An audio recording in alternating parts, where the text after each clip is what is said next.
हरे कृष्णा, राधे राधे। आप सबका वेलकम है वृंदावन सखी में। आई होप आप सब खुश होंगे, बढ़िया होंगे और हमारी तरह ठाकुर जी की सेवा में मदमस्त होंगे और ठाकुर जी की कृपा का अनुभव भी कर रहे होंगे। तो फ्रेंड्स, आज हम इस विषय में बात करेंगे कि सोमवती अमावस्या। आप जानते हैं बड़ा ही पावन दिन है सोमवती अमावस्या का। ये कब है और हमें क्या करना चाहिए और सोमवती अमावस्या पे हमें किन किन चीज़ों का दान करना चाहिए जिससे हमें फल की प्राप्ति हो। तो आइए हम आज शुरू करते हैं सोमवती अमावस्या के बारे में। तो जैसे कि आप लोग जानते हैं सोमवती जो अमावस्या होती है बड़ा ही पावन दिन होता है, बड़े ही इसको हर्षोल्लास के साथ मनाया भी जाता है और इसका बहुत ही धार्मिक इसके लिए मान्यताएं भी हैं। तो देखिए, सोमवती अमावस्या जो होती है भगवान शिव और विष्णु नारायण भगवान को समर्पित होती है। माँ लक्ष्मी की पूजा भी इस दिन होती है। और सोमवती अमावस्या है कब? 20 फरवरी यानी कल। कल सोमवती अमावस्या है। और सोमवती अमावस्या पे हमें करना क्या है? सबसे पहले तो हम ये बात करेंगे कि हमें क्या करना है, फिर हमें किस तरह से पूजा करनी है और हमें किन किन चीज़ों का दान करना है जिससे हमें विशेष फल की प्राप्ति हो। तो देखिए, सोमवती अमावस्या पे आपने क्या करना है? सर्वप्रथम आपने स्नान करना है गंगा जल से या किसी भी सप्त नदियों में। कोई भी नदी का जल आपके पास हो या किसी तीर्थ स्थान पे जा सके तो तीर्थ स्थान पे जाएं तो और भी बढ़िया। नहीं जा सकते हैं तो कोई बात नहीं, आपके घर में गंगा जल, यमुना जल, कोई भी जल हो तो उससे आप स्नान कीजिए। और देखिए, सोमवती अमावस्या के दिन जो सुहागिनें होती हैं अपने पति की लंबी आयु के लिए पूजा पाठ करती हैं। तो उसके लिए पूजा पाठ किस प्रकार आपको करनी है? तो देखिए, सोमवती अमावस्या अपने पितरों के लिए, तर्पण के लिए तो मानी जाती है, लेकिन सुहागन स्त्रियों के लिए भी मानी जाती है। पीपल के पेड़ की पूजा की जाती है या तुलसी की। अगर मान लीजिए पीपल का पेड़ आपके पास नहीं है, आसपास भी नहीं है, तो आपके घर में तुलसी माँ तो विराजमान होंगी। तुलसी माता की पूजा की जाती है। कच्चा सूत जो होता है सफ़ेद रंग का, आप लोग जानते होंगे, उससे बांध के उसकी 8 या 108 परिक्रमाएं दी जाती हैं।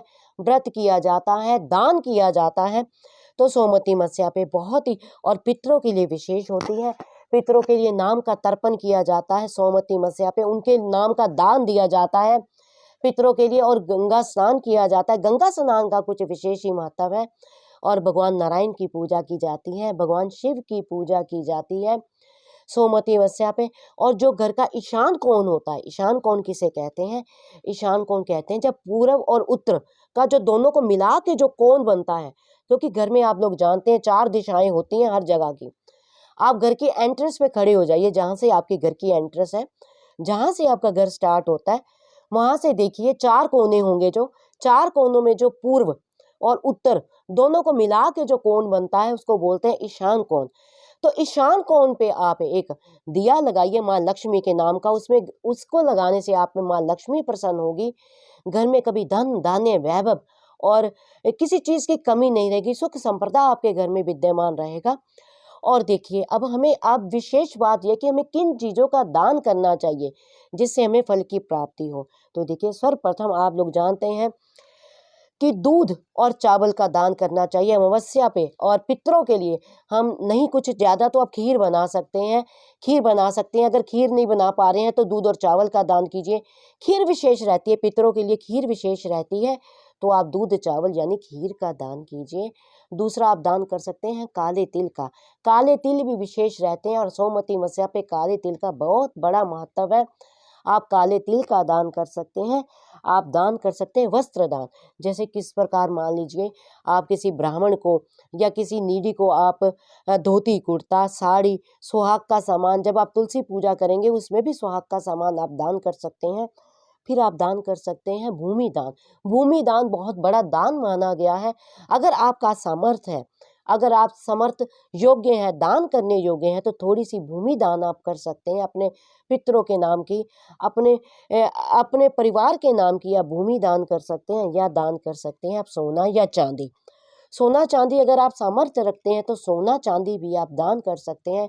अगर मान लीजिए आप कुछ भी दान नहीं कर सकते हैं, आपका इतना सामर्थ्य नहीं, तो आप खीर तो दान कर ही सकते हैं। अपने पितरों के नाम की आप खीर बनाइए, सुबह उठ के खीर बनाइए, पितरों को तर्पण कीजिए, पितरों को याद कीजिए और उसके बाद आप खीर दान कीजिए। और जो सुहागन महिलाएं तुलसी माँ की पूजा करती हैं या पीपल की पूजा करती हैं तो वो दान अवश्य करें।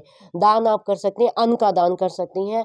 आप सुहाग का दान, सुहाग जैसे मान लीजिए साड़ी या सूट, और उसके ऊपर आप सुहाग का जो 5 सामान 11 सामान सुहाग के, थोड़ी सी दक्षिणा, ये आप दान कर सकती हैं। बिंदिया के पत्ते होते हैं, 108 बिंदी के पत्ते दान कर सकती हैं, 108 चूड़ियों के डब्बे दान कर सकती हैं।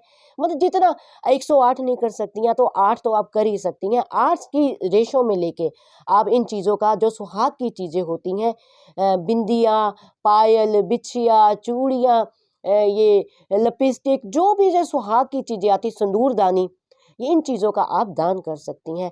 तो बहुत ही पावन दिन है सोमवती अमावस्या, गंगा स्नान कीजिए। गंगा का तो बहुत बड़ा महत्व है, गंगा तो वैसे भी भवतारिणी है, तो पतितों को पावन करने वाली है माँ गंगा। तो आई होप आपको पता लग गया होगा कि सोमवती अमावस्या पे आपको किस प्रकार पूजा करनी है, किस प्रकार आपको दान धर्म करना है।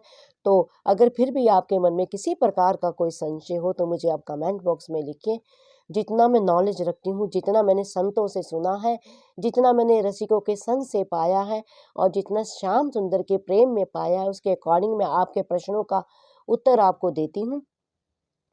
तो अगर आपको ये वीडियो अच्छा लगा हो तो इस वीडियो को लाइक करना, शेयर करना, सब्सक्राइब करना ना भूलें। हरे कृष्णा, राधे राधे।